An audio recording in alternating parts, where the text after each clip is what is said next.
Hello everyone, আশা করি সবাই খুব ভালো আছেন। আরেকটি নতুন ভিডিওতে আপনাদের স্বাগত জানাই। আমাদের এসএলএসটি ম্যাথামেটিক্স এমসিকিউ আলোচনাটা চলছে। আমরা প্রথমে set relation mapping, group theory এরকম করে করে সাইক্লিক গ্রুপ অবধি এমসিকিউ আলোচনা করেছিলাম। তারপরে রিঅ্যানালাইসিসে এলাম। রিঅ্যানালাইসিসে প্রথম 4টে চ্যাপ্টার অর্থাৎ real number system, set inner, sequence, series, এই 4টে চ্যাপ্টারের উপরে এমসিকিউ আলোচনা করেছি। তারপরে লাস্ট ক্লাসটায় লিনিয়ার অ্যালজেব্রা স্টার্ট করেছিলাম। লিনিয়ার অ্যালজেব্রা বলতে ভেক্টর স্পেস।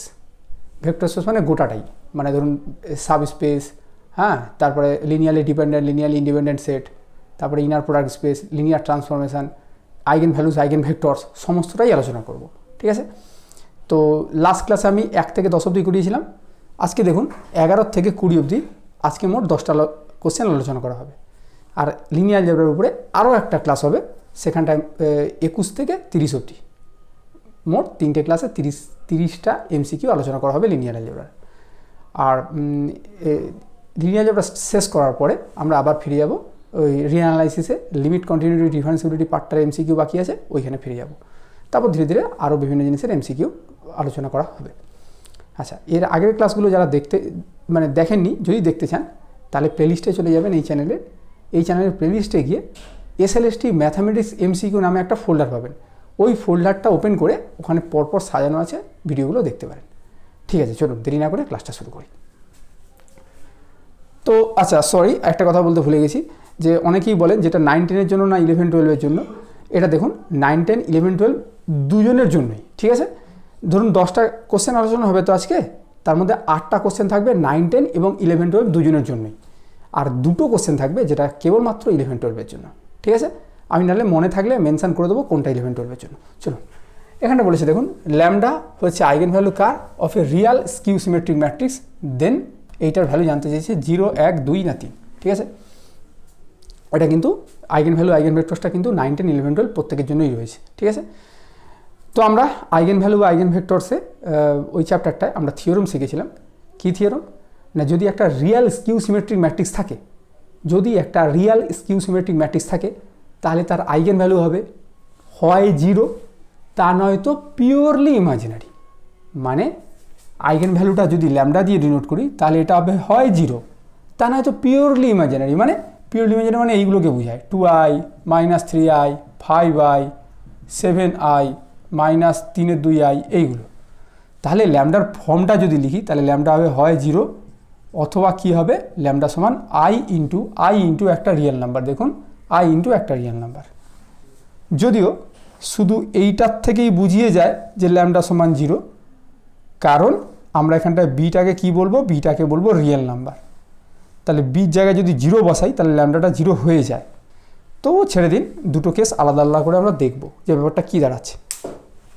তাহলে কি শিখলাম, যে যখনই বলছে ল্যামডা হচ্ছে eigen value of a real skew symmetric matrix, সঙ্গে সঙ্গে বলবো ল্যামডা হয় 0, তা নয় তো ল্যামডার ফর্মটা হবে আইবি, যেখানে বিটা হচ্ছে রিয়েল নাম্বার। আশা করি বোঝা গেল। এবারে বলছে এইটার ভ্যালু কত হবে। তাহলে চলুন একবার ল্যামডার ভ্যালু 0 বসিয়ে দেখি ভ্যালু কী হবে, আর একটা ল্যামডা ইকুয়াল টু আইবি বসিয়ে দেখি ভ্যালু কী হবে। ঠিক আছে? তাহলে ল্যামডার ভ্যালু যদি 0 বসাই, তাহলে এর মানটা কী হয়, এর মানটা হয় 1 - 0/1 + 0, মানে হচ্ছে 1। আর ল্যামডার ভ্যালু যদি আইবি বসাই, তাহলে এটা হবে 1 - IB/1 + IB। ঠিক আছে? এটা দেখুন অনেকে কি করে, এখানে এই যে এই হরে যেটা আছে তার কনজুগেট দিয়ে গুণ করে, হ্যাঁ, এটাকে A + IB ফর্মে প্রকাশ করে ওটা অনেক লেন্দি হবে। আপনি শর্টকাটে করবেন। শর্টকাটে কী করতে হবে না, Z1/Z2। তাহলে এটার মানে কি, mod Z1/mod Z2। ঠিক আছে? তাহলে এটা হচ্ছে Z1/Z2, তাহলে এটা কী হবে, mod 1 - IB/mod 1 + IB। ঠিক আছে? আচ্ছা, mod x + IY কী হয় না, এটা হয় √x² + y²। ঠিক আছে? মানে এখানে যেটা আছে তার স্কোয়ার হবে, আর i এর সাথে যা গুণ আছে তার স্কোয়ার হবে, আর দুটো যোগ হবে। তাহলে এটা কী হবে, √1² মানে 1 যোগ i এর সাথে কত আছে, i এর সাথে আছে -b, তাহলে -b এর হোল স্কোয়ার মানে b²। ঠিক আছে? নিচে 1² + b²। এটা কাটলাম, তাহলে 1 হলো। দেখুন ল্যামডার ভ্যালু যখন 0 বসালাম তখনও ভ্যালু 1, আর ল্যামডার ভ্যালু যখন আইবি বসালাম তখনও ভ্যালু 1। তাহলে নিশ্চিত রূপে আমরা বলতে পারি mod 1 minus lambda by 1 plus lambda, এর ভ্যালু 1 হবেই হবে। ঠিক আছে, আচ্ছা শর্টকাট যদি বলেন তাহলে বলি, শর্টকাট খুব বেশি শর্টকাট নয়, তবু একটু বলে দিচ্ছি যে দেখুন এখানটা তো অপশান একটাই আছে তাই না, আর ল্যামডাটাকে কি বলেছে, ল্যামডাটা বলেছে রিয়েল স্কিউ সিমেট্রিক ম্যাট্রিক্সের আইগেন ভ্যালু। তাহলে ল্যামডা ইকুয়াল টু 0 জন্য এটা হোল্ড করবে, কারণ রিয়েল স্কিউ সিমেট্রিক ম্যাট্রিক্সের আইগেন ভ্যালু মানে সে 0 হতে পারে। তাহলে এই আইগেন ভ্যালুটার জন্য ঘটবে, আর যত আইগেন ভ্যালু আছে প্রত্যেকের জন্যই ঘটবে। তাহলে আমরা চাইলে এইটাকে স্কিপ করে যেতে পারি এমসিকিউ কোশ্চেন করার জন্য। তাহলে আমরা শুধু ল্যামডা ইকুয়াল টু 0 বসেই দেখবো, তাহলেও তো অ্যান্সার একই আসবে তাই না। ল্যামডা ইকুয়াল টু 0 বসালে 1 মাইনাস 0 বাই 1 প্লাস 0 মানে হচ্ছে 1, বাস এই হয়ে গেল। ঠিক আছে, বাস। এবার এখানে কি বলছে দেখুন, যে দ্য ফলোইং ভেক্টরস বলে এখানে 3টে ভেক্টর দিয়েছে, এই ভেক্টর 3টে দিয়ে বলছে লিনিয়ারলি ডিপেন্ডেন্ট, এই 3টে ভেক্টর লিনিয়ারলি ইন্ডিপেন্ডেন্ট, বলছে neither linearly dependent এলডি linearly dependent নর এলআই মানে নর linearly independent none of the above. এবারে 3টে ভেক্টর লিনিয়ারলি ইন্ডিপেন্ডেন্ট কিনা চেক করার সঠিক নিয়মটা প্রথমে বলবো, মানে যেটা মানে গতানুগতিক ওয়ে যেটা দিয়ে করা হয়, তারপর শর্টকাট ট্রিকটাও বলবো। ঠিক আছে, 3টে ভেক্টর, এটা হচ্ছে ধরুন আলফা 1, এটা হচ্ছে আলফা 2, এটা হচ্ছে আলফা 3। তাহলে একটা রিলেশন কনসিডার করতে হয়, C1 alpha 1 plus C2 alpha 2 plus C3 alpha 3 equal to theta. Theta মানে নাল ভেক্টর। এখানে এই ভেক্টরগুলো কোন ভেক্টর স্পেসের এলিমেন্ট, এটা হচ্ছে R3 এলিমেন্ট, আর R3 নাল ভেক্টরটা হচ্ছে 0 0 0। ঠিক আছে, আশা করি বোঝা গেল। এবার দেখুন C1 into 0 5 minus 1 plus C2 into minus 3 8 16 plus C3 into 9 56 minus 64 equal to 0 0 0। ঠিক আছে, এবারে আপনাকে এবার এটাকে কম্পোনেন্ট ওয়াইজ যোগ করতে হবে। তাহলে 0 C1টা না লিখলেও হয়, তাও লিখে দিচ্ছি, minus 3 C2 plus 9 C3 comma 5 C1 plus 8 C2 plus 56 C3 comma minus C1 plus 16 C2 minus 64 C3 equal to 0 0 0। ঠিক আছে, এত ক্লিয়ার। আচ্ছা এইবার এটা সমান তাহলে 0 হবে, এটা সমানও 0 হবে, আর এটা সমানও 0 হবে। তাহলে 0 C1 minus 3 C2 plus 9 C3 সমান 0, 5 C1 plus 8 C2 plus 56 C3 এটা সমানও 0, আর minus C1 plus 16 C2 minus 64 C3 equal to 0।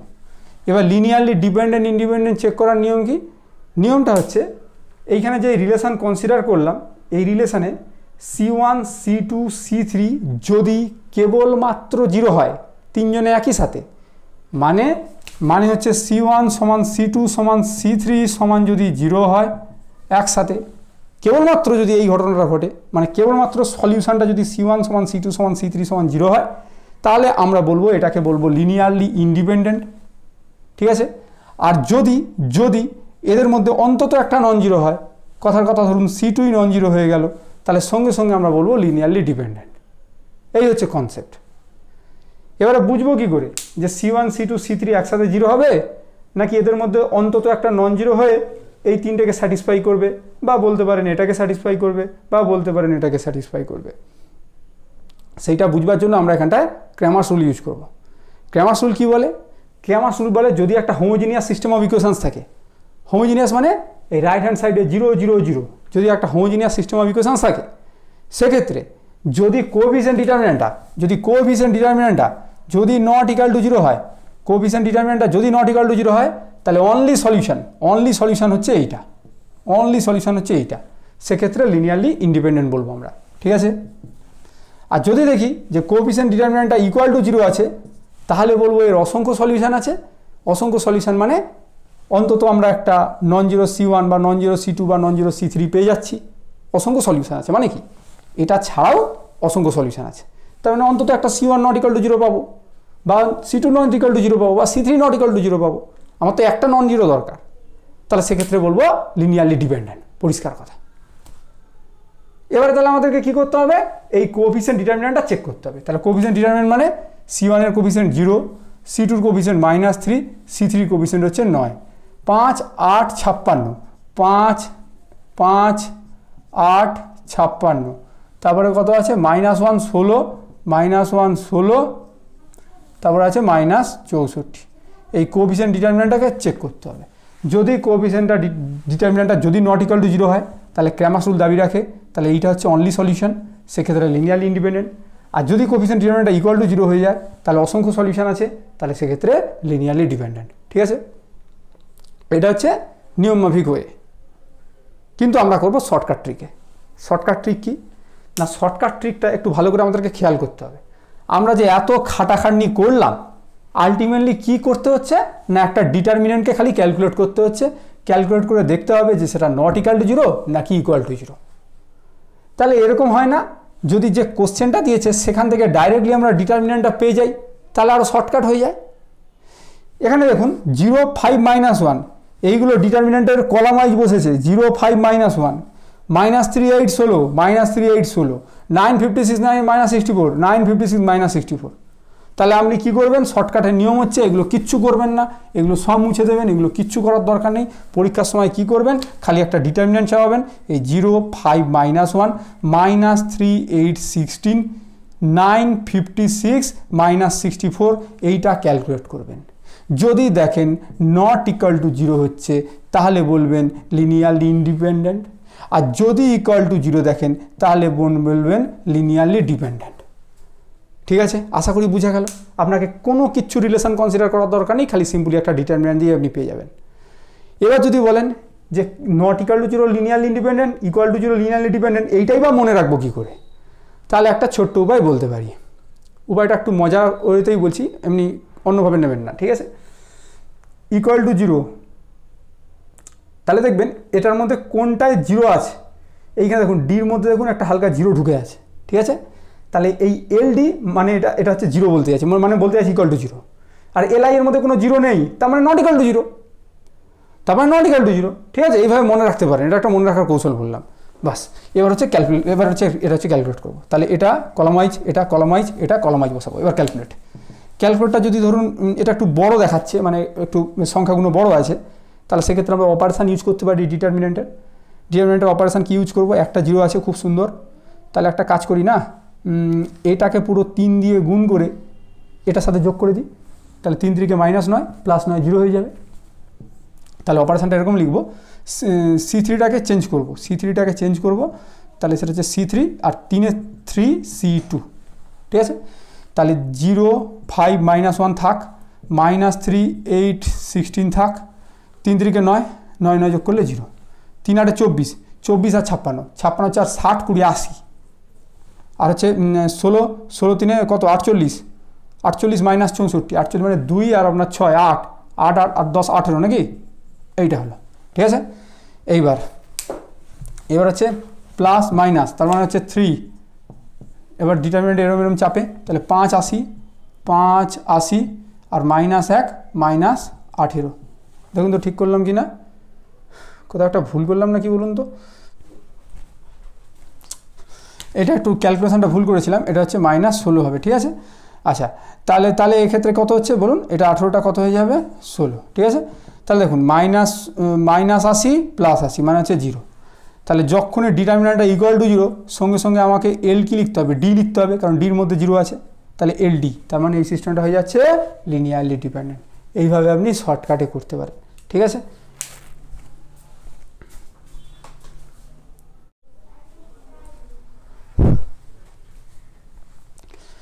এবার দেখুন এই দুটো অঙ্ক এখানটায় দিয়েছে কি যে which of the following is false. এইটা একটা সেট দিয়েছে, বলছে এটা সাব স্পেস অফ R3 হবে, এটা নট সাব স্পেস হবে, এটা নট সাব স্পেস হবে, এটা সাব স্পেস হবে, এর মধ্যে কোনটা ঠিক। দেখুন প্রথমে আমাদেরকে বুঝতে হবে যে সাব স্পেস দেখানোর জন্য কি করতে হয়। চিন্তা করবেন না, এই অঙ্কটা করারও দরকার নেই, আপনি দেখা মাত্রই অ্যান্সার করে দিতে পারবেন, এরকম শর্ট ট্রিক বলে দেবো, কিন্তু আগে একটু জিনিসটা শিখে নিই তারপরে বলবো। ভি একটা ধরুন ভেক্টর স্পেস আছে ওভার দ্য ফিল্ড এফ, এসটা ধরুন আমরা সাব স্পেস হবে কিনা চেক করতে যাব। তাহলে প্রথম নিয়ম কি না, এসটাকে নট ইকুয়াল টু 5 দেখাতে হবে, মানে এসটা হচ্ছে নন এমটি সাবসেট অফ ভি দেখাতে হবে। এসটা ভি, এসটা যে সাব স্পেস হবে ভি, ভি যে ভেক্টর স্পেসটা আছে তার প্রথম শর্ত কি, এসটাকে হচ্ছে নন এমটি সাবসেট অফ ভি দেখাতে হবে। ইন পার্টিকুলার থিটাটা যে এসের মধ্যে আছে, মানে ভি এর যে নাল ভেক্টর সেটা যে এসের মধ্যে আছে সেইটা দেখাতে হয়, এটা 1 নম্বর কন্ডিশান। আর 2 নম্বর কন্ডিশান, সিডি দুটো ফিল্ডের এলিমেন্ট তুলতে হয়, আর আলফা বিটা দুটো হচ্ছে এসের এলিমেন্ট তুলতে হয়। এরা হচ্ছে ভেক্টর, এরা হচ্ছে স্কেলার। আর দেখাতে হয় C alpha plus D beta belongs to S, এটা দেখিয়ে দিতে হয়। অনেকে আবার এই জিনিসটাকে একটু ভেঙে ভেঙে করেন, যেমন alpha belongs to S, beta belongs to S, এটা ইমপ্লাই করবে alpha plus beta belongs to S. C belongs to F, alpha belongs to S, এটা ইমপ্লাই করবে C alpha belongs to S. এই দুটোও করতে পারেন অথবা এই একটাতেও করে ফেলতে পারেন, ঠিক আছে। আচ্ছা, এটা তো সাবস্পেস হলেই ঘটনাগুলো ঘটবে, মানে সাবস্পেস হলে এটা ঘটতে হবে, এটা ঘটতে হবে।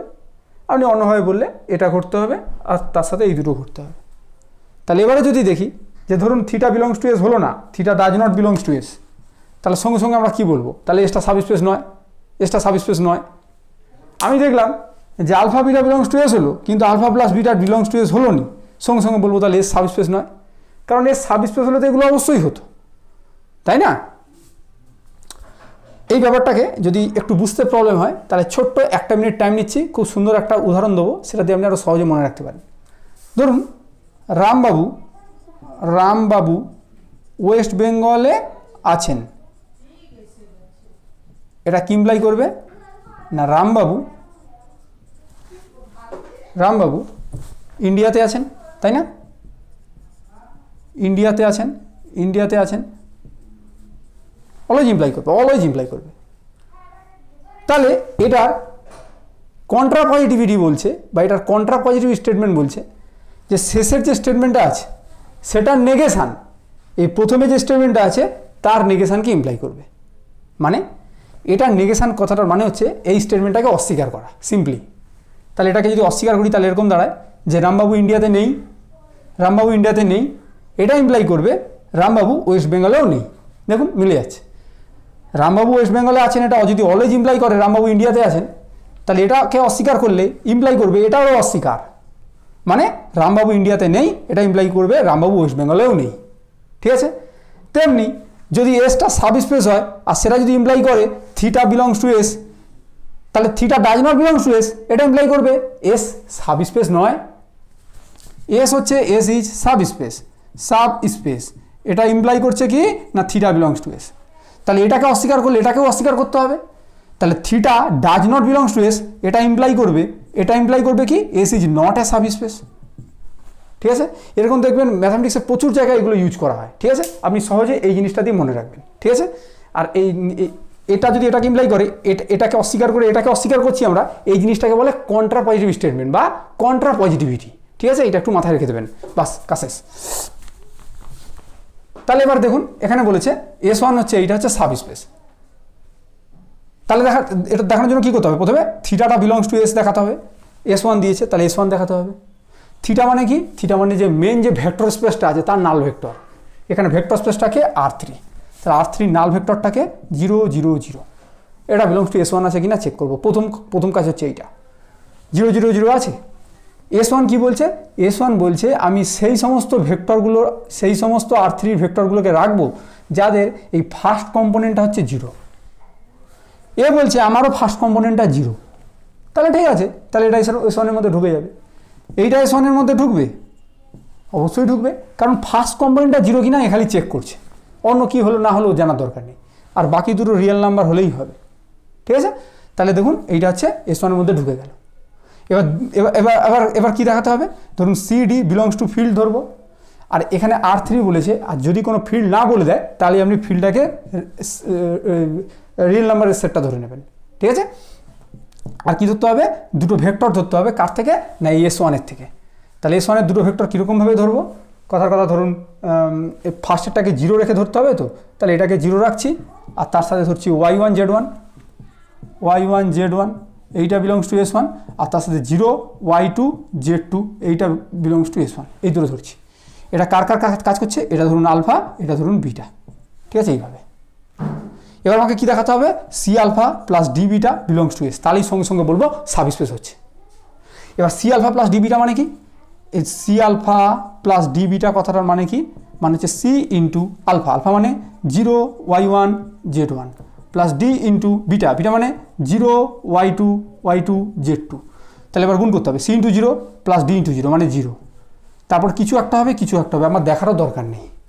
কেন না, S1 ঢোকার জন্য খালি এই ফার্স্ট কম্পোনেন্টটাকে 0 হতে হয়, বাকি দুটো রিয়েল নাম্বার হলেই হবে। কি হচ্ছে না হচ্ছে আমার জানারও দরকার নেই। আমি দেখছি ফার্স্টটা হচ্ছে রিয়েল নাম্বার, সঙ্গে সঙ্গে বলে দেবো এটা হচ্ছে S1। ঠিক আছে, আশা করি বোঝা গেল। তাহলে এটাই যে সাবস্পেস অফ R3।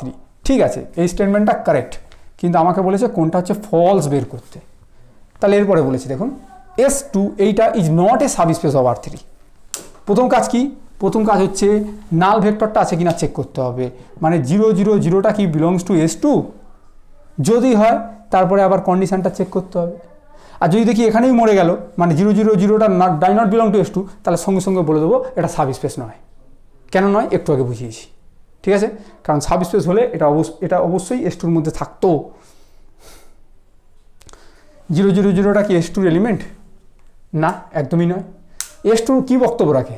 S2 বক্তব্য রাখে আমি সেই সমস্ত R3 ভেক্টরগুলোকে নেব যাদের এই তিনটে কম্পোনেন্টের যোগফল করলে 1 আসে। এই তিনটে কম্পোনেন্টের যোগফল করলে কত আসে?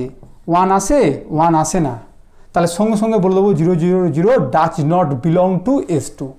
তাহলে S2 is not a subspace. এখানে বলেছে S2 is not a subspace R3।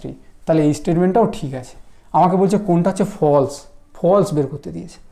এবারে বলছে দেখুন S3 is not a subspace of R3। 0 0 0 belongs to S3, yes. কারণ S3-তে ঢোকার জন্য কি করতে হয়? বলছে আমি সেই সমস্ত R3 ভেক্টরগুলোকে নেব যাদের প্রথম দুটো কম্পোনেন্টকে গুণ করলে থার্ড কম্পোনেন্টটা ফিরে আসে। তাহলে প্রথম দুটোকে গুণ করলে 0 ইন্টু 0 হয়, সেটা হচ্ছে সেই থার্ড কম্পোনেন্টের সাথে সমান, তাহলে বিলংস টু S3। এবার কি, এবার কন্ডিশন চেক করতে হবে। কোন কন্ডিশন? না alpha beta belongs to S3, তার সাথে CD বিলংস টু আর নেব। তাহলে দেখতে হবে C alpha plus D beta এটা বিলংস টু S3 হচ্ছে কিনা। যদি হয়ে যায় তাহলে বলবো সাবস্পেস, আর যদি না হয় তাহলে বলবো সাবস্পেস নয়। আপনি করে দেখবেন সাবস্পেস হবে না। আমি কি করে বুঝলাম? সেটা শর্ট ট্রিক আছে, সব বলে দেবো। এই অঙ্কটা করতে আপনার টোটাল লাগবে মাত্র 1 সেকেন্ড, এরকম শর্ট ট্রিক বলে দেবো, চিন্তা করবেন না। তাহলে আমি যেহেতু জেনে গেছি এটা সাবস্পেস নয়, তাহলে একটা কাজ করি, কেন সাবস্পেস হচ্ছে না সেটা আপনাকে বলে দিই। দেখুন সাবস্পেস হতে গেলে এটা তো হতেই হয়, তাই না?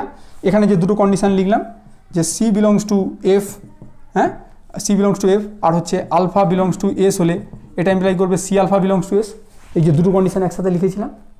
তাহলে আমি এখানটায় দেখাবো যে এমন একটা C ধরবো যেটা রিয়েল নাম্বারের মধ্যে থাকবে, আর এমন একটা আলফা খুঁজবো যেটা S3-র মধ্যে থাকবে, কিন্তু C আলফাটা S3-র মধ্যে থাকবে না, এরকম একটা আমি খুঁজে দেবো। তাহলে আমি সঙ্গে সঙ্গে বলবো সাবস্পেস নয়। কারণ সাবস্পেস হলে এটাই অলওয়েজ ইমপ্লাই করতো C alpha belongs to S3। ঠিক আছে, খুঁজে দিচ্ছি। দেখুন আপনি এখানে যে কোনো দুটো নিন, আপনার যেটা ইচ্ছা। ধরুন আমার ইচ্ছে হলো 1 আর 2 নেব, তাহলে এইখানে রাখবেন আপনি এই ফার্স্ট দুটোর গুণফল। তাহলে 1 আর 2 এর গুণফল হচ্ছে 2, তাহলে সঙ্গে সঙ্গে বলবেন এটা S3 এলিমেন্ট। কেন না, S3 ওটাই দাবি রাখে প্রথম দুটো কম্পোনেন্টের গুণফলটা থার্ড কম্পোনেন্টের সাথে সমান হবে। তা আমি তো সেরকমইভাবেই সাজিয়ে নিলাম। তাহলে এইটাকে আমি আলফা ধরে নিচ্ছি, তাহলে আলফা বিলংস টু S3। এবারে সির মানটা আমি একটা কাজ করছি, সির মানটা 2 নিয়ে নিচ্ছি, সির মানটা হচ্ছে 2 নিয়ে নিচ্ছি। তাহলে দেন সি আলফা কত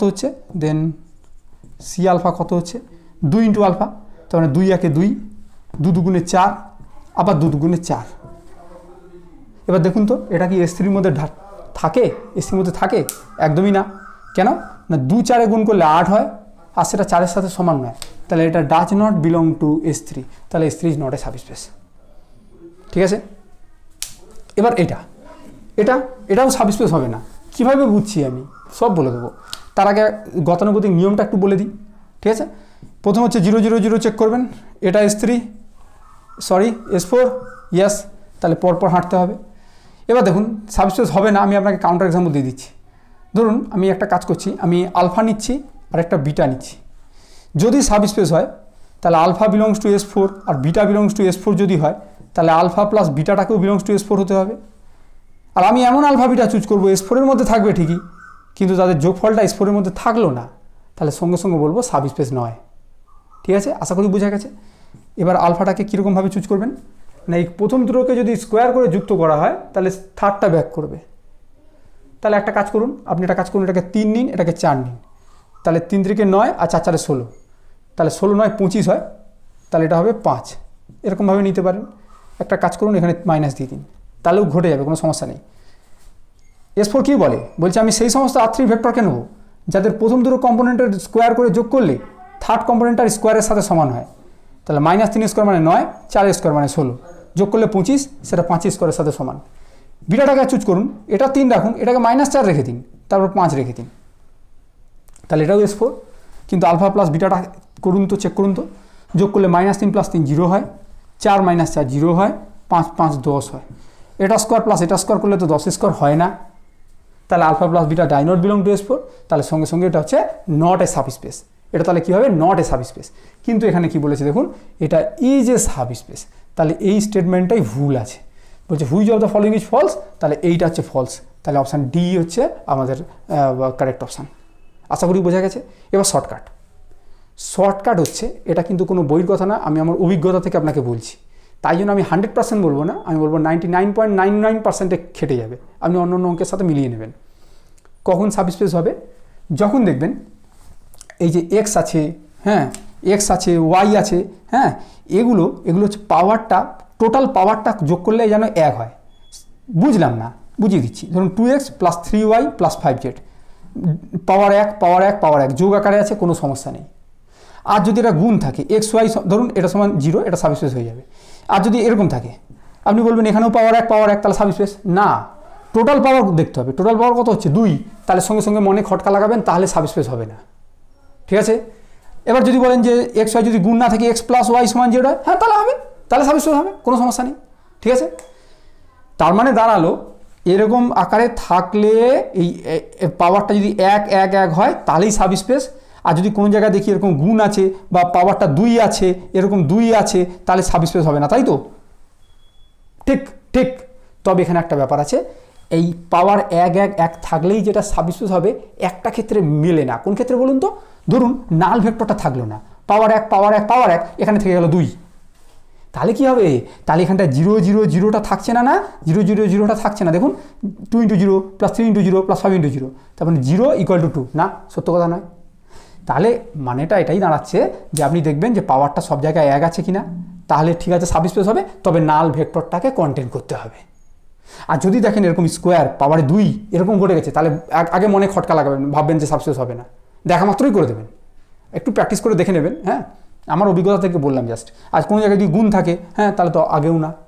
তাহলে আমরা এখানটা দেখছি x = 0, পাওয়ারে 1 আছে, নাল ভেক্টর কন্টেন্ট করছে, ইয়াস, তাহলে সাবস্পেস হবে। ঠিক আছে, এইটা নাল ভেক্টর কন্টেন্ট করছে না, দেখুন এখানে 1 আছে, তাহলে নট এ সাবস্পেস। এটা গুণ আছে, ওরে বাবা পাওয়ারটা 1 এর থেকে বেশি হয়ে গেছে, টোটাল পাওয়ারটা দেখবেন 1 এর থেকে বেশি, not a subspace. Power 2, not a subspace. বাস, একদম 1 সেকেন্ডে কাজ শেষ। এইটা হচ্ছে শর্টকাট। এবার দেখুন বলছে S be the set of all 4x4 real skew symmetric matrix। আচ্ছা, স্কিউ সিমেট্রিক ম্যাট্রিক্সের ব্যাপারটা একটু বলে দিই। এটারও শর্টকাট বলবো, এটা আপনার করতে মাত্র 2 সেকেন্ড টাইম লাগবে, তাও লাগবে না, হয়তো 1 সেকেন্ডেই হয়ে যাবে। আগে কনসেপ্ট বুঝবো, তারপর শর্টকাট বলবো। ঠিক আছে, স্কিউ সিমেট্রিক ম্যাট্রিক্স আছে। সিমেট্রিক মানে এটা, স্কিউ সিমেট্রিক মানে এটা। এ ট্রান্সপোজ যদি -a হয়ে যায় তখন সেটাকে বলে স্কিউ সিমেট্রিক ম্যাট্রিক্স। আশা করি বোঝা গেল। এবারে ধরুন আমি ধরলাম 4x4 না, আমি 2x2 ম্যাট্রিক্স হচ্ছে, এইটা স্কিউ সিমেট্রিক ম্যাট্রিক্স হবে, এইটাকেই আমি বলছি এ। তাহলে কি হতে হবে? এ ট্রান্সপোজ সমান -a হতে হবে। এটা ট্রান্সপোজ মানে এই যে প্রিন্সিপাল ডায়াগোনাল বরাবর যে এলিমেন্টগুলো আছে এগুলো ফিক্স থাকবে, আর এইগুলো হচ্ছে ওলট পালট হয়ে যাবে, তাই তো? মানে এখানে এই বিটা এখানে আসবে, সিটা এখানে যাবে। ঠিক আছে, তাহলে সি বি, এইটাই হচ্ছে এ ট্রান্সপোজ। ঠিক আছে, আচ্ছা। আর হচ্ছে -a মানে -a, এ মানে কত? A B C D, A B C D. তাহলে এখানে ব্যাপারটা কি দাঁড়ালো? এইটা হলো এ সি বি ডি, এটা সমান হবে মাইনাসটা প্রত্যেকের সাথে গুণ হয়ে যায়, তাহলে -a - b - c - d। তাহলে এখানে কি দাঁড়ালো? এ সমান -a, c সমান -b, b সমান -c, আর d সমান -d। এ সমান -a, দুটোকে একসাথে আনলে 2a সমান 0, তাহলে এটা ইমপ্লাই করবে a ইকুয়াল টু 0। একইভাবে এটা ইমপ্লাই করবে d ইকুয়াল টু 0, আর এই দুটো ইমপ্লাই করবে c সমান কি না, c সমান হচ্ছে মাইনাস বি। দেখুন c সমান মাইনাস বি, c সমান মাইনাস বি, ঠিক আছে। তাহলে a সমান 0 পেলাম, d সমান 0 পেলাম, c সমান মাইনাস বি পেলাম। তাহলে a ম্যাট্রিক্সটাকে আমরা কী করতে পারি, এর জায়গায় 0 বসাতে পারি, ডি জায়গায় কী বসাতে পারি, 0 বসাতে পারি, আর সি জায়গায় কী বসাতে পারি, মাইনাস বি বসাতে পারি, ঠিক আছে। আশা করি বোঝা গেল। তাহলে 2/2 রিয়াল স্কিউ সিমেট্রিক ম্যাট্রিক্সটাকে দেখতে কীরকম হবে না, তার মেইন যে ডায়াগোনালটা আছে সেই বরাবর সবসময় 0 থাকবে, আর এই যে আদার যে ডায়াগোনাল আছে, মানে এটা মুখ্য কর্ণ, এটা গৌণ কর্ণ, এইখানে যা থাকবে এখানে তার নেগেটিভ থাকবে, ঠিক আছে। এবার ধরুন আমি যদি 3/3 কথা বলি, তাহলে আপনি একইভাবে মিলিয়ে দেখে নেবেন 3/3 স্কিউ সিমেট্রিক ম্যাট্রিক্সটাকে দেখতে এরকম হয়, অনেকটা না, মানে পুরোপুরি এরকমই হয়। এই ডায়াগোনাল বরাবর এলিমেন্টগুলো হবে 0, একই রকমভাবে আপনি করে দেখে নেবেন। আর ধরুন এখানে আপনি দিলেন a1 a2 a3, তো তাহলে এখানে থাকবে ঠিক তার নেগেটিভটা -a1, যেমন করে b আর -b ছিল, তেমনি এখানে যা থাকবে এখানে তার নেগেটিভ থাকবে, এখানে যা থাকবে এখানে তার নেগেটিভ থাকবে, এখানে যা থাকবে এখানে তার নেগেটিভ থাকবে। আশা করি এতদূর বোঝা গেল। তবেই আমরা এটাকে বলবো 3/3 রিয়াল স্কিউ সিমেট্রিক ম্যাট্রিক্স। আর এগুলো অবভিয়াসলি রিয়েল নাম্বার হবে, তবেই তো রিয়েল স্কিউ সিমেট্রিক ম্যাট্রিক্স বলছে। এবার এখানটা 3/3 বলেনি, এখানে বলেছে 4/4, কিন্তু আমি আপনাকে 3/3 দিয়ে বুঝাবো। 3/3 দিয়ে বুঝালে আপনি 4/4টাও বুঝে যাবেন, কোনো চিন্তা করবেন না, ঠিক আছে। এবার বলছে এসটা হচ্ছে যত হচ্ছে এরকম 3/3, ধরুন 3/3 রিয়াল স্কিউ সিমেট্রিক ম্যাট্রিক্স আছে, সেইটাকে কালেক্ট করতে বলেছে। তার মানে ব্যাপারটা এরকম দাঁড়ায়, এস যে সেটটা হবে, আচ্ছা 4/4টাকে আপাতত আমি 3/3 করে দিচ্ছি, তারপর 4/4টাও বুঝে যাবো। তাহলে এটাকে সেট বিল্ডার ফর্মে লিখলে কীরকম হবে, এইরকম টাইপের ম্যাট্রিক্স হবে, such that a1 a2 a3 belongs to R, মানে এগুলো হচ্ছে রিয়াল নাম্বার হবে, তবেই তো রিয়াল স্কিউ সিমেট্রিক ম্যাট্রিক্স, তাই না? ঠিক আছে। এবার এস যে সেটটা আছে, এই সেটটা হচ্ছে ডাইমেনশান বের করতে হবে, ঠিক আছে। দেখুন এটাই বলেছে ডাইমেনশান এস। এবার ডাইমেনশান কার বেরোয়, একটা ভেক্টর স্পেস বা একটা সাব স্পেসের ডাইমেনশান বেরোয়। এটা সাব স্পেস ফর্ম করবে, ইয়েস এটা সাব স্পেস ফর্ম করবে, সেটা আপনাদেরকে দেখাতেও হবে না, খালি ডাইমেনশান বের করতে বলেছে। এবার ডাইমেনশান বের করার জন্য কী করতে হয় না, এই সেটের থেকে আরবিটারি একটা ভেক্টর তুলে নিতে হয়, ঠিক আছে। ভেক্টর কেন বলছি, কারণ ভেক্টর স্পেসের এলিমেন্টগুলোকে ভেক্টর বলা হয়, ঠিক আছে। ভেক্টর স্পেসের এলিমেন্ট মানেই ভেক্টর, ঠিক আছে। তাহলে এর থেকে একটা আরবিটারি ভেক্টর তুলে সেটাকে দেখতে কীরকম হবে, 0 0 0। আপনি a1 a2 a3 করতে পারেন, বা আপনার মনে হলো আপনি abc করবেন, সেটাও আপনি করতে পারেন। তাহলে এখানে -a, এখানে থাকবে -b, এখানে থাকবে -c, ঠিক আছে। এবার এটাকে না আপনি একটা কাজ করবেন, এখান থেকে abc এটাকে এরকম করে বার করে লিখবেন। তাহলে এখানে এ থাকলে 0 0 1, মানে আমার উদ্দেশ্যটা হচ্ছে এই যে এস সেটটা আছে, এস সেটটাকে ধরুন লিনিয়ার স্প্যান অফ অন্য কোনো একটা সেটের আকারে লিখবো। লিনিয়ার স্প্যান অফ ধরুন কোনো একটা সেট নিলাম পি, বা এরকম ভাবতে পারেন আপনি 3টে ভেক্টর নেবেন, আলফা বিটা গামা, এরকম টাইপের, এটা এরকমভাবে প্রকাশ করবেন। আর এর সমান যদি linear span of alpha beta gamma হয়, এবং এই আলফা বিটা গামা যদি সেটটা লিনিয়ারলি ইন্ডিপেন্ডেন্ট হয়, লিনিয়ারলি ইন্ডিপেন্ডেন্ট কীভাবে দেখাতে হয় প্রথমের দিকে বুঝিয়েছি, ঠিক আছে। তাহলে এর সমান linear span of alpha beta gamma যদি হয়, এবং এই সেটটা যদি লিনিয়ারলি ইন্ডিপেন্ডেন্ট হয়, তাহলে এই সেটটাকেই বলা হবে এস এর বেসিস, ঠিক আছে। এবং এই বেসিসের এলিমেন্ট সংখ্যা যত হবে, হ্যাঁ বেসিসের এলিমেন্ট সংখ্যা যত হবে, ডাইমেনশান ঠিক ততই হবে, কারণ ডাইমেনশান মানেই বেসিসের এলিমেন্ট সংখ্যা, ঠিক আছে। অনেক বড় হচ্ছে, কোনো চিন্তা করবেন না, শর্ট ট্রিক বলে দেবো, আগে নিয়মভাবে করি। তাহলে এখান থেকে এ বাইরে বার করলে কী হবে, 0, এখানে এর কোফিসিয়েন্ট 1, এখানে এ নেই তাহলে 0, এখানে এ আছে কোফিসিয়েন্ট -1, 0 0 আর সব 0, দেখুন আর কোথাও এ নেই। এবার বির কোফিসিয়েন্ট হলে কী হবে, 0 0 1 0 0 1, তারপর 0 0 0, কারণ এখানে কোথাও বি নেই, 0 0 0, এখানে বি আছে, তাহলে -1 0 0, -1 0 0 প্লাস সি ইন্টু, ঠিক আছে। সি ইন্টু এখানে কোথাও সি নেই, এখানে সি আছে, তাহলে 0 0 0 0 0 1, আর সাথে হবে 0 -1 0 0 -1 0, দেখুন এইটা। তাহলে আমার ইচ্ছে হলো আমি এইটাকে ধরবো আলফা, এইটাকে ধরবো বিটা, আর এইটাকে ধরবো গামা, ঠিক আছে। তাহলে এইখান থেকে আমরা এসটাকে না, এটাকে linear span of alpha beta gamma লিখতে পারি, ঠিক আছে। এটা লিনিয়ার অ্যালজেব্রায় কিন্তু আমাদের বইতে আছে, আর যদি চান আমার থিওরির ক্লাসগুলোও দেখতে পারেন, লিনিয়ার অ্যালজেব্রা ফোল্ডারে এগুলো সব ডিটেলসে আছে, কেন এটাকে এরকম আকারে লিখতে পারি সেগুলো অনেক ডিটেলসে এক্সপ্লেন করা হয়েছে, ঠিক আছে। আপাতত ধরে নেবেন যে a alpha plus b beta plus c gamma থাকলে এটা আলফা বিটা গামার তো একটা লিনিয়ার কম্বিনেশন, সেইখান থেকে আমরা লিখতে পারি এস সমান linear span of alpha beta gamma. এবার কথা হচ্ছে আলফা বিটা গামা কি লিনিয়ারলি ইন্ডিপেন্ডেন্ট হবে? উত্তর হচ্ছে হ্যাঁ হবে, এই সমস্ত ক্ষেত্রে হয়ে যায়।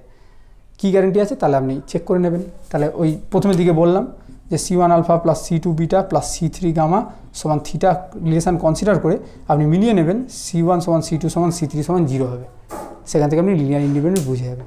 তাহলে এই ক্ষেত্রে ডাইমেনশানটা কত হবে? এই ক্ষেত্রে ডাইমেনশানটা হবে 3। কেন না? বেসিসের এলিমেন্ট সংখ্যা হচ্ছে 3, ঠিক আছে। এবার আমরা শর্টকাট নিয়ম খুঁজবো, ঠিক আছে। শর্টকাট নিয়ম কি না, আমরা যখন এটাকে সাজালাম সেইখানে দেখছি যেরকম A1 A2 A3, হ্যাঁ, এরকম ডিস্টিংক্ট কটা এলিমেন্ট আছে দেখুন, 1 2 3 যদিও এটাও ডিস্টিংক্ট, কিন্তু আমি ঠিক ওই অর্থে ডিস্টিংক্ট বলছি না, মানে বলতে চাইছি যে A1 A2 A3 এখানে 3টেই আছে, আর এটা -A1, তাহলে A1-এর সাথে তো এটা চলে আসে, তাই না? আমি এইটা ঠিক বলতে চাইছি আর কি। তাহলে A1 A2 A3, তাহলে 3 হয়ে যাবে হচ্ছে আমার ডাইমেনশান। এখানে দেখা মাত্রই বুঝে যাওয়া যাবে আর কি। এবার এটাকে আরেকটু খুঁটিয়ে ভাববো যে 3 এখান থেকে কি করে, মানে এমন করে খুঁটিয়ে ভাববো যেন 4x4 কেন 10x10 ম্যাট্রিক্সও থাকলে আমরা এই ম্যাট্রিক্সটাকে না সাজিয়েই আমরা ডাইমেনশন বলে দিতে পারি, এইভাবে ভাববো আমরা, ঠিক আছে। চলুন সেইভাবেই বরঞ্চ ভাবা যাক। তাই এখানে এরকমভাবে ভাবতে হয়, এই যে ম্যাট্রিক্সটা হচ্ছে 3x3, তাহলে 3x3 ম্যাট্রিক্সের এলিমেন্ট সংখ্যা কত হয়? এলিমেন্ট সংখ্যা হয় 3 × 3 মানে 9, 3 3 6 3 9, ঠিক আছে। তাহলে এই 9টা যদি এলিমেন্ট থাকে, এই বরাবর কটা জিরো আছে? এই বরাবর হচ্ছে 3টে জিরো আছে, ঠিক আছে। কেন জিরো? কারণ 3x3 ম্যাট্রিক্সের এই ডায়াগোনাল বরাবর মোট 3টেই জিরো থাকবে। তাহলে এই 9-এর থেকে আমরা 3টে এলিমেন্ট বাদ দিয়ে দিলাম। এই টোটাল 9খানা এলিমেন্ট আছে, তার থেকে এই 3টে এলিমেন্ট বাদ দিয়ে দিলাম। তাহলে দেখুন উপরে যে কটা এলিমেন্ট থাকবে সেইটাই হয়ে যাচ্ছে ডাইমেনশান, তাহলে 9-এর থেকে 3খানা বাদ দিয়ে দিলে উপরে কয়খানা এলিমেন্ট আছে বুঝবো কী করে? না, টোটাল 9খানা ছিল, তার থেকে 3টে এলিমেন্ট বাদ দিলে উপরে যে কটা এলিমেন্ট থাকবে আর নিচেও ঠিক দেখুন সেই কটা এলিমেন্ট থাকবে। তারপরে 9 থেকে বাদ দিলে এই মুহূর্তে কটা এলিমেন্ট আছে? 6টা। তাহলে উপরে 3টে, নিচে 3টে। তাহলে আমাদের এই 3 আসছে কি করে? 9 থেকে 3 বাদ দিয়ে আপনি 2 দিয়ে ভাগ করে দিন, তাহলেই আপনি বুঝে যাবেন যে উপরে কয়খানা এলিমেন্ট আসছে। আশা করি বোঝা গেল। তাহলে 9 - 3/2 মানে কত হয়? 9 থেকে 3/6, 6/2 মানে 3, ঠিক আছে।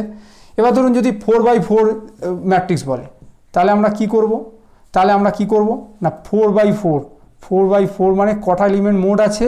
মোট আছে 16খানা এলিমেন্ট। 16খানা এলিমেন্টের ডায়াগোনাল বরাবর কটা থাকবে? না 4টে। তাহলে 16 থেকে 4 বাদ দেবো। তারপর কি করব? তার উপরের এলিমেন্টগুলোই হয়ে যাবে, উপরে যে কটা থাকবে নিচে সেই কটা থাকবে, তাহলে 2 দিয়ে ভাগ করে দিই। তাহলে 16 থেকে 4 বাদ গেলে কত হয়? 16 থেকে 4 বাদ দিলে 12, 12/2 মানে 6, তাহলে অপশান হবে 6। আশা করি বোঝা গেল। এবার এটার থেকে একটা না ফর্মুলা পাওয়া যায়। ফর্মুলা মানে আপনি 3-এর জায়গায় না n/n ভাবুন। তাহলে আপনি কি করেন? 9 - 3/2, 9টা কোত্থেকে আসে? না 3 × 3 করে। n × n করলে কত হয়? n²। তাহলে 9 মানে n² মাইনাস 3 কি? 3 হচ্ছে n এর মান, তাহলে n² - n / 2, ঠিক আছে। তাহলে মেন ফর্মুলা কি? ফর্মুলা হচ্ছে n² - n/2 মানে n × n - 1/2। তাহলে এখানটা কত বাই কত বলেছে? 4/4। তাহলে n এর ভ্যালু কত? n এর ভ্যালু 4। তাহলে এই ফর্মুলায় আপনি বসিয়ে দিন। তাহলে 4 × 4 - 1/2 মানে হচ্ছে 6। এবার এখানে অঙ্ক এরকম দিল না, বললো সেট অফ অল 10/10 ম্যাট্রিক্স, তাহলে বলুন ডাইমেনশন কত হবে? এটার করতে টাইম লাগে, আপনি বলুন তো। আমি 2 সেকেন্ড কি খারাপ বলেছি আপনাকে? 10 × 10 - 1 মানে 9/2, তাহলে 9 × 5 = 45 হবে তার ডাইমেনশন, ঠিক আছে। আশা করি বোঝা গেল, ঠিক আছে। ইজি তো, তাই না?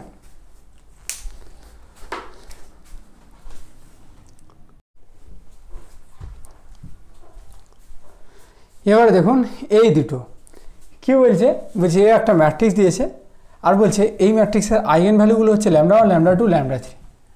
তাহলে বলছে 2 × λ1 + λ2 + λ3, এইটা বের করতে।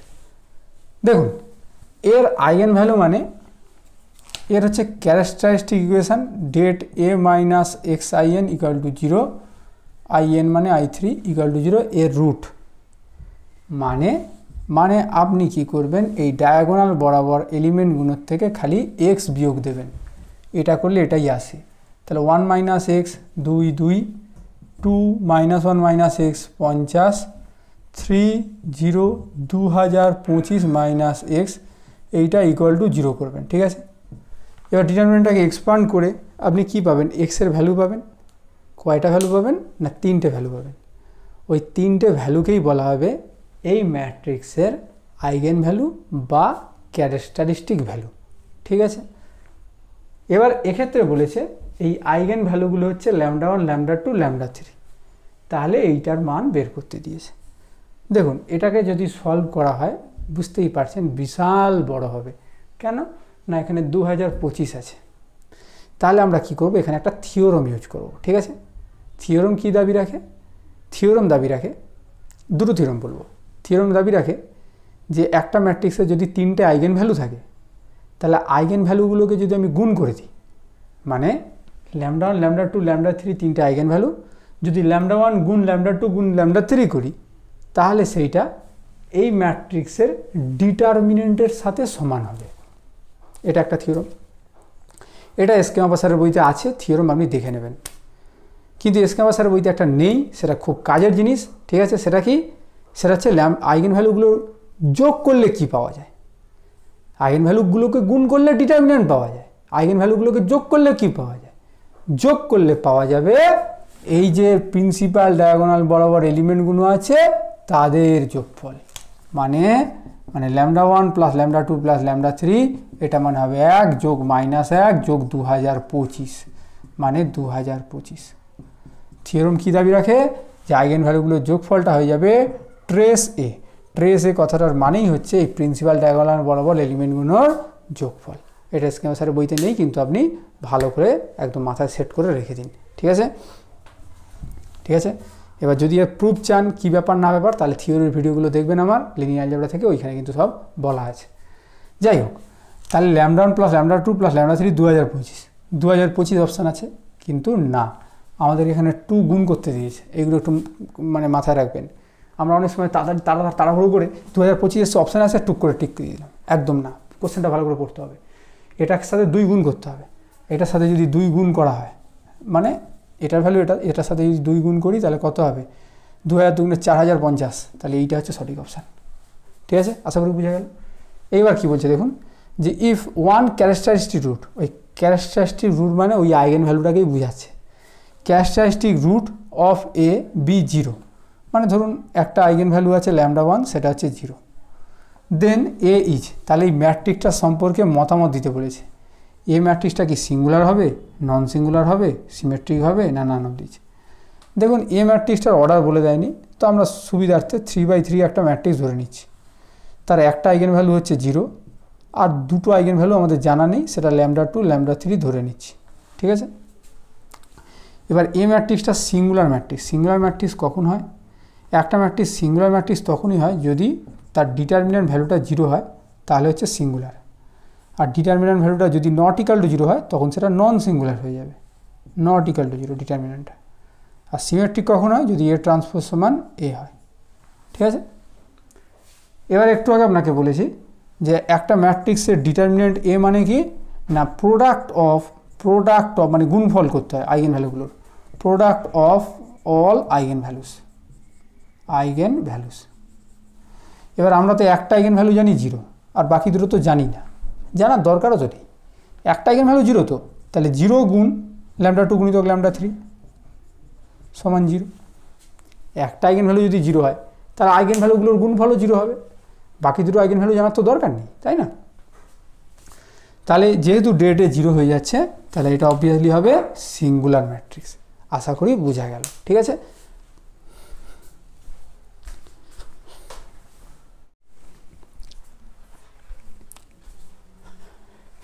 এইবার দেখুন এই দুটো কোশ্চেন 17, কোশ্চেন 18। এই 18টা 9, 10, 11, 12 সব জায়গাতেই আছে। 17টা সম্ভবত আপনার 9, 10 সিলেবাসে নেই, একবার দেখে নেবেন, ঠিক আছে। এটা লিনিয়ার ম্যাপিংয়ের অঙ্ক, লিনিয়ার ট্রান্সফরমেশন, ঠিক আছে। ঠিক আছে, আচ্ছা এখানে দেখুন T12 এটা, T01 এটা, তাহলে T56 বের করতে দিয়েছে। তাহলে প্রথম কাজ কি হবে না, যেটা বের করতে দিয়েছে আপনি সেই 5-6টাকে না এই 1, 2 আর 0, 1-এর লিনিয়ার কম্বিনেশন আকারে সাজিয়ে নেবেন। 1, 2 প্লাস 0, 1 মানে C2 × 0, 1 এই আকারে সাজিয়ে নেবেন। সাজিয়ে নিলে লাভ কী হবে না তারপর যদি আমরা টি চাপিয়ে দিই তাহলে আমরা খুব সহজে অ্যান্সার পেয়ে যাব। আপাতত বের করি, তাহলে এটা হচ্ছে C1 2C1 প্লাস C2, তাহলে C1 কত 5 আর 2C1 প্লাস C2 কত 6। C1 এর মান 5 বসিয়ে দিলে 5 গুণে 10, 10 থেকে 6 বাদ দিলে -4, তাহলে C1 কত, C1 হচ্ছে 5 আর C2 কত, C2 হচ্ছে -4। এবার এখানে দুদিকে টি চাপিয়ে দেবো। তার আগে আমাদেরকে মনে রাখতে হবে টি যদি লিনিয়ার হয় তাহলে C1 alpha plus C2 beta এটা এরকম ভেঙে যায় C1 টি আলফা প্লাস C2 টি বিটা, যেহেতু টিটা হচ্ছে লিনিয়ার। তাহলে এখানে টি আর এখানে যদি টি চাপাই তাহলে কি হবে, তাহলে এটা হয়ে যাবে T56 সমান T56 সমান C1টা বাইরে বেরিয়ে যাবে, যেমন C1টা বাইরে বেরিয়ে গেল, তাহলে C1 T12 plus C2 T01। C1 কত, C1 হচ্ছে 5, T12 কত, T12 হচ্ছে বলা আছে 2 3, C2 কত, C2 হচ্ছে -4, T01 কত 1 4, তাহলে 10 থেকে 4 বাদ গেলে 6, 5 3 15 থেকে 16 বাদ গেলে -1, তাহলে অ্যান্সার হবে অপশান এ 6 -1। ঠিক আছে। আচ্ছা, এবার কোশ্চেন 18। কোশ্চেন 18 বলার আগে একটা কথা একটু বলে দিচ্ছি। ধরুন দুটো সেট আছে এস আর একটা হচ্ছে টি, এসটা কার সাবসেট না টি এর সাবসেট, তাহলে আমাদের লিনিয়ারলি ডিপেন্ডেন্ট ইন্ডিপেন্ডেন্ট জায়গায় দুটো থিওরাম আছে। কী থিওরাম না, কোনো লিনিয়ারলি ইন্ডিপেন্ডেন্ট সেটের সাবসেটটা হবে লিনিয়ারলি ইন্ডিপেন্ডেন্ট। মানে টিটা যদি লিনিয়ারলি ইন্ডিপেন্ডেন্ট হয় তার সাবসেট এস সেটা হয়ে যাবে লিনিয়ারলি ইন্ডিপেন্ডেন্ট। ঠিক আছে। আর কি না, কোনো লিনিয়ারলি ডিপেন্ডেন্ট সেটের সুপার সেটটা লিনিয়ারলি ডিপেন্ডেন্ট হবে। আবার বলছি, একটা লিনিয়ারলি ইন্ডিপেন্ডেন্ট সেটের সাবসেটটা লিনিয়ারলি ইন্ডিপেন্ডেন্ট হয়, আর একটা লিনিয়ারলি ডিপেন্ডেন্ট সেটের সুপার সেটটা লিনিয়ারলি ডিপেন্ডেন্ট হয়। তাহলে এই এস সেটটা হচ্ছে টি এর সাবসেট আর টি সেটটা হচ্ছে এস এর সুপার সেট। তাহলে এখান থেকে দুটো কথা বলতে পারি, এক, লিনিয়ারলি ইন্ডিপেন্ডেন্টের সাবসেট ইন্ডিপেন্ডেন্ট হবে, তাহলে টি যদি লিনিয়ারলি ইন্ডিপেন্ডেন্ট হয় তাহলে তার সাবসেট এসটাও হয়ে যাবে লিনিয়ারলি ইন্ডিপেন্ডেন্ট। দুই, এই সেটটা যদি লিনিয়ারলি ডিপেন্ডেন্ট হয় তাহলে এটা কি ইমপ্লাই করবে না টি ইজ লিনিয়ারলি ডিপেন্ডেন্ট। ঠিক আছে, মানে একটা সেটের সুপার সেটটা একটা লিনিয়ারলি ডিপেন্ডেন্ট সেটের সুপার সেটটা লিনিয়ারলি ডিপেন্ডেন্ট হবে, একটা লিনিয়ারলি ইন্ডিপেন্ডেন্ট সেটের সাবসেটটা লিনিয়ারলি ইন্ডিপেন্ডেন্ট হবে। ঠিক আছে। এবার এখানে প্রশ্ন কি বলেছে দেখুন, প্রশ্ন বলেছে এসটা হচ্ছে লিনিয়ারলি ডিপেন্ডেন্ট, এইটা যদি এস হয় এসটা হচ্ছে linearly dependent, and the set W contains S. W contains S মানে কি, ডাব্লুটা হচ্ছে এসটাকে কন্টেন করে রেখেছে, তাহলে ডাব্লুটা এরকম বাইরে আছে, ডাব্লু কন্টেন্স এস মানে ডাব্লু এসকে ঢুকিয়ে রেখেছে, তাহলে এস সেটটা কার সাবসেট হয়ে যাচ্ছে না ডাব্লুর, তবেই তো বলবো না ডাব্লু কন্টেন্স এস। এবার হাতে কি দিয়েছে, এসটা হচ্ছে linearly dependent, S is linearly dependent.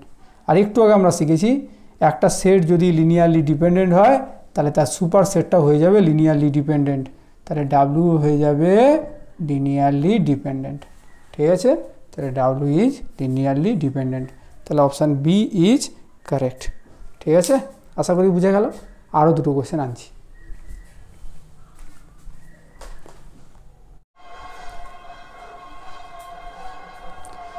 এবার দেখুন এই লাস্ট দুটো অঙ্ক এইটা করিয়ে আজকের ক্লাসটা শেষ করব, আবার এর পরের ক্লাসে কোশ্চেন 21 থেকে 30 অবধি আলোচনা করা হবে। ঠিক আছে, দেখুন এখানটা কি বলেছে, ইউ আর ডাব্লু দুটো বলেছে sub space, R2×2 sub space. এই R2×2 সম্পর্কে একটু বলে দিই। R2×2 মানে হচ্ছে আপনার যত পৃথিবীতে 2/2 রিয়েল ম্যাট্রিক্স আছে, যত 2/2 রিয়েল ম্যাট্রিক্স আছে ABCD বিলংস টু R, সেই সমস্ত ম্যাট্রিক্সকে একত্রিত করলে যে কালেকশানটা হচ্ছে বা যে সেটটা হচ্ছে সেই সেটটাকেই বলা হয় R2×2, এবং এটা একটা ভেক্টর স্পেস ফর্ম করে। ঠিক আছে, তাহলে R2×2 এটা হচ্ছে ভেক্টর স্পেস, আর তার দুটো সাব স্পেসকে একটা হচ্ছে ইউ আর একটা হচ্ছে ডাব্লু। ঠিক আছে, আচ্ছা এবার বলেছে তাহলে ডাইমেনশন ইউ প্লাস ডাব্লু, এটা একটা সাব স্পেস, এটা আরেকটা sub space. U plus W এই গোটাটা মিলেও একটা সাব স্পেস হয়। এটা কি না, এটা হচ্ছে লিনিয়ার সাম বলে, এটাকে বলে লিনিয়ার সাম। ভেক্টর স্পেসের শুরুর দিকে আছে দেখবেন, linear sum of two sub space, of two sub spaces. U আর ডাব্লু দুটো সাব স্পেস হলে ইউ প্লাস ডাব্লুকে বলা হয় তার লিনিয়ার সাম। এটাও একটা সাব স্পেস ফর্ম করে, তারই ডাইমেনশান বের করতে বলেছে। ঠিক আছে, এবার দেখুন এটা ডাইরেক্টলি বেরোবে না, এটা একটা থিওরম আছে, সেই থিওরমটা ইউজ করতে হবে। এটার মানে হচ্ছে dimension U plus dimension W minus dimension U intersection W. ঠিক আছে, আচ্ছা এখানে একটা কথা বলে দিই, অনেকেই একটু এই ডাইমেনশান ইউ প্লাস ডাব্লুকে ডাইমেনশান ইউ ইউনিয়ন ডাব্লু ভাবেন। এটা কিন্তু একদমই ঠিক নয়, কারণ U subspace W sub space হলে কোনো গ্যারেন্টি থাকে না যে ইউ ইউনিয়ন ডাব্লুটাও সাব স্পেস হবে। এটা সাব স্পেস নাও হতে পারে, সাব স্পেস হলে না তবে তার ডাইমেনশান বের করার প্রশ্ন ওঠে, কিন্তু এটা শিওরলি সাব স্পেস হয়। You subspace W sub space হলে ইউ ইন্টারসেকশন ডাব্লু এটা অলওয়েজ সাব স্পেস হয়, ওই জন্য ডাইমেনশান কথাটা লেখা হয়েছে। ঠিক আছে, বাস এই ফর্মুলাটা একটু মনে রেখে দেবেন। ঠিক আছে, এই ফর্মুলাটা অনেকটা সেই সেটের মতো, number of A union B সমান number of A plus number of B minus number of A intersection B, তারই মতো, খালি এখানটা ইউনিয়নের বদলে এখানে প্লাস আছে। ঠিক আছে, বাস এবার আমাদেরকে কী বার করতে হবে, ডাইমেনশান ইউ বার করতে হবে, ডাইমেনশান ডাব্লু বার করতে হবে, ডাইমেনশান ইউ ইন্টারসেকশন ডাব্লু বার করতে হবে। বিশ্বাস করুন এই অঙ্কটা আমি বিএসসি করাই, তো বিএসসিতে 5 নাম্বারের পর এই অঙ্কটা এত বড় হয়। তো আমরা কিন্তু এটাকে ওইভাবে করব না, আমরা খুব শর্টকাট ওয়েতে করব। কি শর্টকাট না, প্রথমে ইউটাকে দেখব। ইউটা কি, ইউটা বলতে চাইছি এবিসিডি থাকবে, এবিসিডি থাকবে কিন্তু এ প্লাস বি সমান 0 হবে। তাহলে এ বির জায়গায় না আপনি বির জায়গায় মাইনাসে বসিয়ে দিন। ঠিক আছে, আর সিডি যেমন আছে থাক, such that a c d belongs to R, এগুলো হচ্ছে আর এর মধ্যেই আছে। ঠিক আছে, এবার একটু আগে যখন ডাইমেনশান বের করি খুব শর্টকাটে করেছিলাম, তখন বলেছিলাম এইটাকে কীরকমভাবে লিখতে না, এইটাকে লিখতে বলেছিলাম এ ইন্টু, এখানে এ হচ্ছে 1, এখানে আছে -1 কোএফিসিয়েন্ট 0 0 প্লাস সি আছে, তাহলে সি ইন্টু 0 0 1 0 প্লাস টি ইন্টু 0 0 0 1 0 0 0 1। তাহলে আপনি যদি ইউটাকে লেখেন সেটা হবে linear span of this this this. তাহলে 1 -1 0 0 কমা দিয়ে 0 0 1 0 কমা দিয়ে 0 0 0 1, এই তিনটে। এটা লিনিয়ারলি ইন্ডিপেন্ডেন্ট সেট, চেক করে নেবেন। তাহলে ডাইমেনশান ইউ কত হলো, ডাইমেনশান ইউ হলো 3। ঠিক আছে, পরীক্ষার সময় এরকমও দিতে পারে, শুধু ইউ দিল, ইউ দিয়ে বললো তার ডাইমেনশান বের করুন, তাহলে এইভাবে করে দেবেন, একদম শর্টকাট। ঠিক আছে, আশা করছি ডাইমেনশান ডাব্লুটা বলতে হবে না, একইভাবে দেখুন ডাইমেনশান ডাব্লুটাও হবে কত 3। আপনি ডির জায়গায় কী বসিয়ে দেবেন, ডির জায়গায় -c বসিয়ে দেবেন, তারপর একই রকমভাবে ডাইমেনশান ডাব্লুটাও হয়ে যাবে 3। এবার পালা হচ্ছে U intersection W. U intersection ডাব্লুটাকে আমরা প্রথমে সেট বিল্ডার ফর্মে লিখব। ইউ ইন্টারসেকশন ডাব্লু কথাটার মানে কি, সেই সমস্ত 2x2 ম্যাট্রিক্সগুলো যারা কিনা ইউর মধ্যেও থাকবে এবং ডাব্লুর মধ্যেও থাকবে। ইউ বলছে আমার শর্ত হচ্ছে আমি তোমাকে নেব যদি তোমার এই এলিমেন্টগুলোর যোগফল, ফার্স্ট রোয়ের এলিমেন্টগুলোর যোগফল 0 হয়। তো ইউর মধ্যে থাকতে গেলে তাকে সেই শর্ত পূরণ করতেই হবে। ডাব্লু বলছে যে তোমার ফার্স্ট রোয়ের যোগফল 0 হয় কি হয় আমার জানার দরকার নেই, এই লাস্ট রোয়ের যে এলিমেন্ট দুটো আছে তার যোগফল 0 হলে আমি তোমাকে আমার দলে নেব। তাহলে ওর ইউর মধ্যেও থাকবে ডাব্লুর মধ্যেও থাকবে, তার মানে কি ইউ এর শর্তও পূরণ করতে হবে, আবার ডাব্লুর শর্তও পূরণ করতে হবে, তার মানে সি প্লাস ডাব্লু একসাথে 0 হবে। ঠিক আছে, তাহলে এদেরকে দেখতে কীরকম হবে, এদেরকে দেখতে হবে এ বির জায়গায় কী বসাবো -a, সি ডির জায়গায় কী বসাবো -c, such that a c belongs to R. ঠিক আছে, এই টাইপ এলিমেন্টগুলো, এই টাইপ ভেক্টরগুলো ইউ ইন্টারসেকশন ডাব্লুর মধ্যে থাকবে। যেমন 2 -2 3 -3, এটা হচ্ছে ইউ ইন্টারসেকশন ডাব্লুর একটা ভেক্টর। কিন্তু এখানটা যদি আমি 3 দিই আর এখানটা যদি 4 দিই, এটা কিন্তু ইউ ইন্টারসেকশন ডাব্লুর মধ্যে নেই, কারণ এই দুটোর যোগফল 0 ঠিকই, কিন্তু এই দুটোর যোগফল 0 নয়। আশা করি বোঝা গেল। এবার দেখুন ইউ ইন্টারসেকশন ডাব্লুর ডাইমেনশন বের করতে গেলে ঠিক একই রকম করবেন। তাহলে এ ইন্টু কত হচ্ছে 1 -1 0 0 1 -1 0 0 প্লাস সি ইন্টু 0 0 1 -1 0 0 1 -1। তাহলে এইটাকে যদি আপনি ইউ ইন্টারসেকশন ডাব্লুটাকে লিনিয়ার স্প্যান আকারে লেখেন, একটু উপরের দিকে লিখছি, ইউ ইন্টারসেকশন ডাব্লু হবে লিনিয়ার স্প্যান অফ দিস। তাহলে 1 -1 0 0, তারপর হচ্ছে 0 0 1 -1। ঠিক আছে, তাহলে ডাইমেনশান কত হবে, ডাইমেনশান ইউ ইন্টারসেকশন ডাব্লু কত হবে, 2 হবে। আশা করি বোঝা গেল। তাহলে এবার কি, এবার আর কিছু নেই, এবার হচ্ছে আপনি এই জায়গাটায় বসিয়ে দিন। তাহলে ডাইমেনশান ইউ কত, ডাইমেনশান ইউ হচ্ছে 3, ডাইমেনশান ডাব্লু হচ্ছে 3 মাইনাস ডাইমেনশান ইউ হচ্ছে 2, 3 3 6 থেকে 2 বাদ গেলে 4। আপনাদের যদি এত কঠিনও না দেয় তাহলে এটা দিতেই পারে, কিন্তু ডাইমেনশান ইউ ইন্টারসেকশন ডাব্লু বের করতে বলতে পারে, সেটা তাহলে আপনি এক্ষুনি যেভাবে বললাম ওইভাবে করে দেবেন, ঠিক আছে। এটা কিন্তু দিতেই পারে, ইউ ইন্টারসেকশন ডাব্লু দিতেই পারে, ঠিক আছে। ইউ প্লাস ডাব্লু একটু বড় হবে, হয়তো বা দেবে না, আর দিয়ে দিলেও তো করে দেওয়াটা কোনো ব্যাপার না। কি আছে বলুন তো, এ প্লাস বি 0, তাহলে এইভাবে ভাববেন, তাহলে বি জায়গায় কত হবে, -a, তাহলে এ সি ডি, তাহলে 3, সি প্লাস ডি 0, ডির জায়গায় তাহলে কী বসবে, ডির জায়গায় -c, তাহলে এ বি আর সি তো ধরা হয়ে গেছে, তাহলে 3, তাহলে 3 যোগ 3 মাইনাস, এবার দুটো একসাথে ঘটবে, তাহলে আমি কী করবো না, বির জায়গায় -এ বসাবো, সি ডি না, ডির জায়গায় -c বসাবো, তাহলে এ আর সি 3 2, এ আর সি দুটো, তাহলে 3 3 6 2 4, প্লাস এইভাবে অঙ্ক করতে হবে, ঠিক আছে। এই স্পিড আন্ডার হয়ে যাবে, চলে আসবে, কোনো ব্যাপার না, ঠিক আছে। ঠিক আছে 4। আর লাস্ট কোয়েশ্চেনটা কী বলি বলুন তো, এটা একটা থিওরি বেসড কোয়েশ্চেন, এটা ইনার প্রোডাক্ট স্পেসের অঙ্ক, এটা কিন্তু 11 12-এরই অঙ্ক, ঠিক আছে। আমি মোট বলেছিলাম দুটো 11 12-এর থাকবে, আর বাকি 8টা 11 12 9 10-এর কমন আছে। এটা হচ্ছে কচি-স্কোয়ারজ ইনইকুয়ালিটি, ইনার প্রোডাক্ট স্পেসে খুব পপুলার একটা থিওরাম আছে। এটা কি হয় না, এই আলফা বিটা যে ইনার প্রোডাক্টটা আছে, এই ইনার প্রোডাক্টের মডটা always less equal to norm alpha norm beta হয়, এইটাই হচ্ছে কারেক্ট অপশান। আপনি ইনার প্রোডাক্ট স্পেস চ্যাপ্টারটা একবার দেখবেন, দেখলেই বুঝতে পারবেন। এইটা কি ঠিক নয়, এটা কিন্তু অবশ্যই ঠিক, কিন্তু এটা কচি-স্কোয়ারজ ইনইকুয়ালিটি নয়, এটা হচ্ছে ট্রায়াঙ্গেল ইনইকুয়ালিটি, এটা হচ্ছে ট্রায়াঙ্গেল ইনইকুয়ালিটি। আর যদি বলতো এখানটায় যে the triangle inequality states that, তখন কিন্তু আমরা এই অপশানটাকে ঠিক করতাম, ঠিক আছে। আশা করি বোঝা গেল, ঠিক আছে। তাই এখানেই ক্লাসটা শেষ করছি, খুব তাড়াতাড়ি দেখা হবে আপনাদের সাথে নেক্সট ভিডিওতে। ততক্ষণ পর্যন্ত ভালো থাকবেন আর প্রিপারেশনটা ভালো করে নেবেন, ঠিক আছে।